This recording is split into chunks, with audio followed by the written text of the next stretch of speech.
Okay, so I'm not long back from Tottenham vs Sunderland today, and these are my reactions on the game. It is a low standard, but the first half was probably one of the better ones that we have seen this season. I mean, we scored for starters, but, you know, we were actually looking very attacking. We were trying to move the ball forward. We were creating a lot of chances, but, you know, we only did end up with that 1 goal advantage come the end of the half. You could see that we had a lot of intent to play the ball forward and to attack, which was, you know, is actually exciting to see. And you did kind of, throughout most of the half, kind of feel quite confident about how the team were playing. And the Sunderland weren't really creating us any problems or issues. We were unlucky to only go in 1-0 up, and we did miss some key chances. Attacking-wise, it could have been much better in terms of the final ball. That's the thing with these younger players, Odobert and Tell, they did work really well. You know, we finally got to see Tell on the left wing, and he put in a very good name for himself, to be honest there. I do prefer him there to Odobert. From the get-go, you could see his intent with just the fact that he took a shot off within the first 30 seconds, and he had another good one later, curled into the opposite corner, which only just went wide. And of course, it was from a Tell corner again, which we did get another goal. Odobert, I really like what he's about, and in the 10, I think he works probably the best so far. His ability to keep the ball and dribble, and just because of his skillful nature, it is a bit more beneficial to the way he plays. And as he does have that link up with the national team with Tell, those two do combine really well. And you can see that with some of the passes and interchanges that were being made between the two.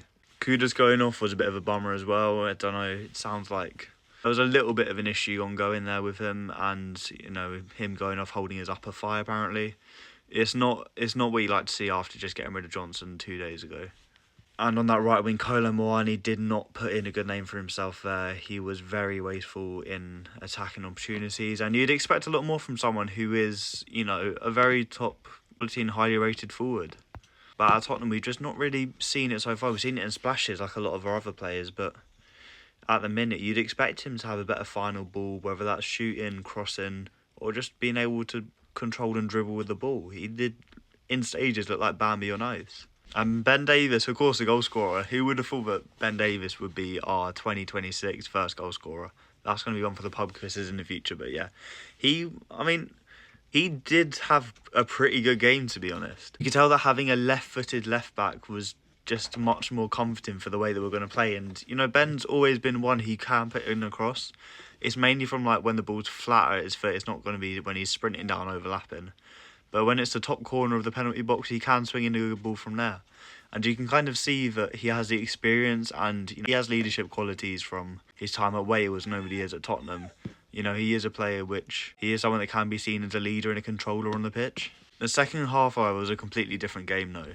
It was kind of expected that Sunderland would come out a bit better than they did in the first half, because they were terrible. And, you know, they did take control of the game fairly early on, and, you know, it was them putting a lot of pressure onto us. A few players started dropping off during that second half, and yeah, it was clear that, you know, changes were needed to be made in order to bring back control of the game. But yeah, it did kind of look like that Frank had decided to set up for a we're winning 1-0, let's see the game out, which you never really want to do when you're only 1-0 up, because of things like this which can happen. You can concede and the game can be switched. You know, that's why, like, kind of more Tottenham way type identity is you try and score or push on, get as many as you get, and just have fun with the ball. You know, you don't want to be sitting back, just leaving everyone a bit pressured and stressed. Archie Gray was unfortunate to go off. I don't think he had the best game, but, you know, you can tell that he was missed when he came off. I would have taken Bentancur off instead of him. He had a better game for Bentancur's kind of ability, but he's just not up to complete scratch to be playing this game for full 90 minutes, to be honest.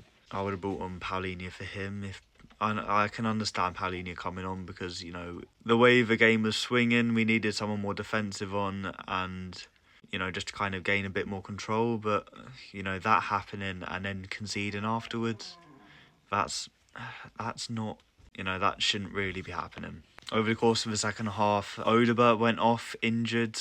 I think he should be alright though for the next game or so, but he did look injured. Tell, I think when he got subbed off, he was semi-injured / semi just absolutely knackered. There's an argument saying that Tell should have played, and I believe probably if he didn't have to go off, he probably would have. But, you know, when you lose those two players, then you do lose all width, which you do have to offer.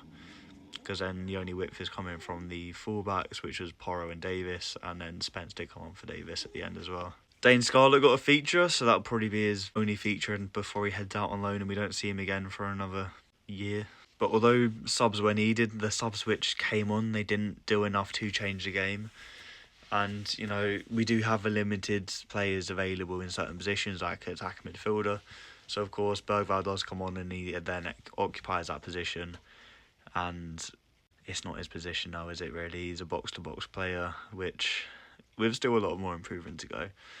But, yeah, so having 3 centre-mids combined with 3 strikers effectively on the pitch. I know Koulibaly was a right winger, but nothing that he was doing out there was convincing, and he kept wandering over to the central striker role anyway, and Richarlison kept drifting out to the wing, so it was all just kind of a bit of a mess up, really. Just players were just not sticking to their positions. And of course the goal went in. I mean, it was a good goal, but they just played right through us. Romero steps up and they just play right around him, which is a very Romero trait. You can only coach him so much. That's always going to be something that he does.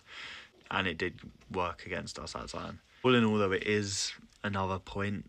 So, you know, Frank's going to be happy with that, isn't he? But, you know, the fans were booing at the end. I didn't, just because it was kind of like the first half was better. The second half was like, it was annoying, but it's mainly just, I'm a little bit disconnected right now. I've hardly uploaded in ages, but yeah, there's that, and just kind of Sunderland this season are a good team. I know they're missing players because of the Cup of Nations, but we've seen what Sunderland have done to other clubs this season. You know, certainly the ones that are above us in the table and the big hitters. You know, Sunderland are above us for a reason. But yeah, it was just a whole lot of just kind of disappointment when the equaliser went in, and we just kind of knew from then, because of the players that we had on the pitch, that we weren't going to get another goal. But realistically, though, Thomas Frank has to be taking some responsibility for it, but it's not all just him. You can chuck the majority at him, but the players are to blame for, you know, it was a better showing than the other night against Brentford because they were actually making passes, but we had so many chances up top to just see the game off, put it to bed. Koulibaly and Richarlison, it was like they couldn't cross a ball, finish a ball, dribble with the ball or anything. You know, the amount of times it was open and they were breaking and could have passed it, could have just created or scored or did something, wasted an opportunity, like as if you're 4-0 up in a game that's already over and the other team has stopped playing, you know. But it was painful at times to watch the state of some of our attacks and finishing. But yeah, in regards to Thomas Frank, like, to be honest, I don't know where I stand. I'm not seeing much to get on board with. The first half today was, you know, like, was something that I've been wanting to see. I was like, oh, okay, you know, I'm actually watching a good game of football here. Like, you know, I'm enjoying it. Second half, though, is just kind of, it's not as bad as it has been other halves of previous weeks, but it kind of brought you back down as like, it's nothing expiring, is it? I'm all about giving a manager time. There's questions, you know, you can't give the wrong manager the time, which, you know, is he wrong or right? I don't know. And the other question out there is, who is there that could come in to replace him? And, you know, there's Xavi, there's Iriola, but, you know, and names like Marco Silva are mentioned. And I think it's just going to be the same story all over again, if I'm honest.